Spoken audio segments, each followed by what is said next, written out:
Module 5, Challenge Activity 5.1.2, Identifying Sample Statistics and Population Parameters. Remember, a sample is a smaller sample pulled from a larger population. So for example, if I was studying all of the state of Rhode Island, and then I just sampled, say, 100 of those people, the whole population would be Rhode Island, the sample would be those 100 people.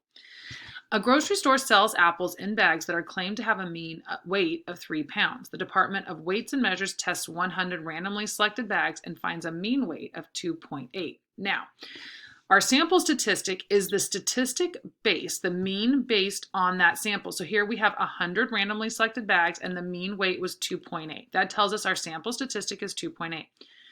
Now the population parameter, they're claiming it's 3 pounds, but we don't actually know what it is. So what we have here is unknown. We don't know what the population mean is. If we did, we wouldn't need to run a hypothesis test. We would just say, yes, it is at least 3, for example.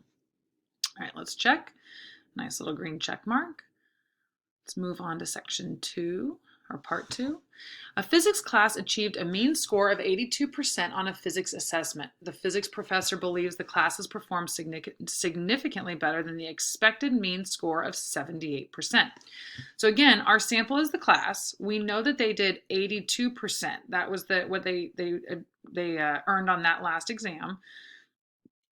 And what he thinks it is it's better than the expected score of 78. Now, we don't know what the population parameter is. Again, we're just looking at this one, so that would be unknown. Let's check. Green check mark, expected. Let's check the next one. A city wants to advertise itself as having a highly educated population. The proportion of the city's population with a bachelor's degree or higher is 37%.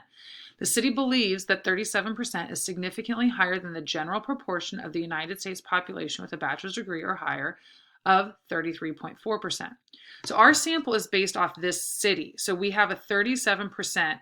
That's what we know as our sample statistic, because that's based on our sample from that city, or of the city. The population parameter. Now, it's kind of tricky because you might hear this United States population of 33.4, but that doesn't mean that that's our population. Our population would be the city. So we still do not know the population parameter. Let's go ahead and check. Green check mark. As you see here, we don't necessarily know the population parameter in most of these. If we did, we wouldn't need to run a hypothesis test. We could just know if the population is greater than, less than, or equal to some number. The idea is that we use a hypothesis test because we only have a sample's worth of data and we're trying to test a hypothesis about the population.